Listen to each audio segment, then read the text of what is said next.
I have worked the charge desk at Calhoun County General for 11 years, and in that time I have sent a lot of people to the break room. It is not a kind thing to do. The break room is where you put someone when you want the floor to see that you have dealt with them, and when you are not yet sure how. I have done it enough times that I stopped feeling it. I stopped feeling it until the morning I did it to her. Her name was Maura Calloway. She had been floating to our floor for 3 weeks, pulling the overflow cases, the post-op checks, the patients nobody wanted to hand off at shift change because the charts were a mess. She was 29 years old, and she moved through the ward the way experienced people move. No wasted steps, no theater, no need to be seen doing the work. The attending, Dr. Paris, had mentioned twice that she seemed to operate outside her lane. I had noted it both times and done nothing, because what Paris meant was that she caught things he had missed, and it made him uncomfortable. That was the whole of it.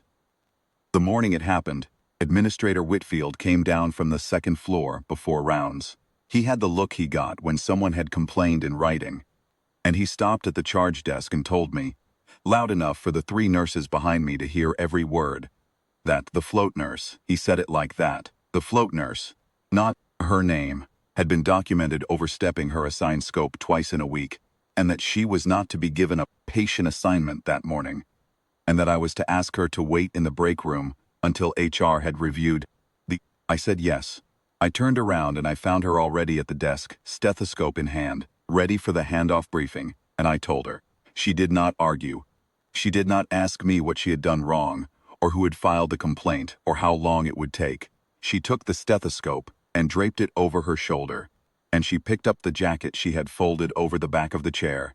A dark civilian jacket, the kind you throw on over scrubs in the parking lot, and she held it over her arm and went. The morning staff watched her go. I told myself it was procedure. I told myself I had no choice. I have told myself a lot of things in 11 years, and most of them were true enough to get me through the shift. The 9 men came through the main entrance at 8:47. I know the time because I looked at the desk clock when the lobby volunteer called up to tell me there were soldiers asking at the front, and I wrote it in the margin of the assignment sheet without thinking about why. 9 men in army dress uniform, green berets, ribbons stacked to the shoulder, shoes you could read a chart in. They were not loud. They did not announce themselves or ask to speak with a supervisor. The one in front, a master sergeant, I could read the rank, broad-shouldered man with the kind of face that has been outside in hard weather for 20 years. He asked the volunteer one question, and when she pointed toward the elevators, he said, "Thank you," and led the 8 men across the lobby toward me. He stopped at the charge desk. He told me his name was Breckenridge, and he asked me if we had a nurse on this floor named Calloway. Not the float nurse. Her name. I said we did. I said she was currently unavailable. He looked at me for a moment, not unkindly, the way a man looks at something he intends to wait out. He said they had driven 4 hours that morning, and he would appreciate knowing where she was. I do not know exactly why I walked them there myself. Could have called down and had someone bring her out. I could have sent an orderly. Instead, I came around the desk, and I led 9 men in dress uniform down the corridor toward the break room. For those 40 seconds, MSG Breckenridge walked beside me, and he talked. He did not talk much. He talked the way men of that type talk when they have decided something deserves to be said. Plainly, without decoration. He told me that 2 years ago in Paktika province, his ODA had been pinned for 22 hours after a vehicle strike took out their comms. He told me that the attached nurse, their independent duty medic, the one they called Calloway, which I understood then, was not just a name but a thing she had earned, had run their aid station alone for all 22 of those hours. No physician, no medevac inbound. 14 men cycling in and out of that station over the course of a night and a day. She had kept every one of them alive until the relief team arrived. He told me she had been recommended for a Distinguished Service Medal with Valor device, and that the classification on the 3rd deployment record had delayed the paperwork 2 years, and that, when they finally cut her orders, and she had already left the service, and they tracked her down to a hospital in Calhoun County, team had taken a vote and driven up together. He said, "We owe her more than a drive, but it's what we had today." I stopped at the break room door. I knocked once. She said, "Come in." She was sitting at the table with a cup of coffee and a patient chart she had apparently picked up and was reviewing out of habit, because she was not assigned to that patient. The jacket was on the chair beside her. The cuff had fallen open, and I could see for the first time a small patch sewn inside the lining at the wrist. A hand-stitched arc of green and yellow, a special forces flash, small and exact, and clearly put there by someone who did not need it to be visible to anyone but themselves. Breckenridge saw it the same moment I did. He went still for 1 second in the doorway, and then something shifted in his face, and he stepped into the room and said her name. Not Calloway, the call sign, but her given name, the name on her ID badge. And his voice was different than it had been in the corridor. She stood up. She looked at the 9 of them filling the doorway. She said nothing for a moment. Then she said quietly, "You didn't have to come all this way." Breckenridge said, "Yes, ma'am, we did." I stepped aside. I walked back down that corridor ahead of them because I needed a moment that no one was going to give me.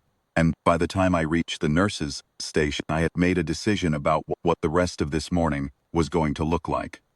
They came through the ward at a pace that made every person on the floor stop what they were doing.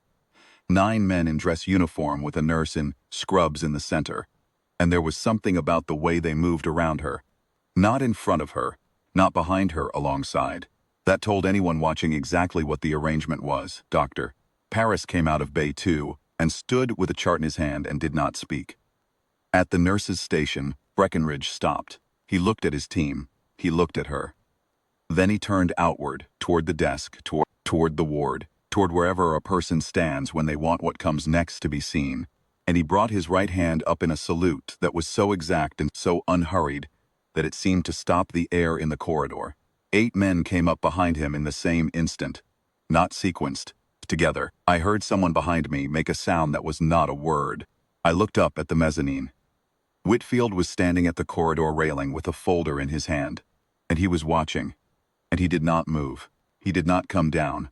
He did not call out. He stood at that railing with the folder at his side, and he watched 9 soldiers hold a salute in front of a woman he had sent to wait in the break room. And whatever he had planned to do with the rest of his morning, I do not think he was thinking about it. She held herself straight and still. She did not cry. She did not gloat.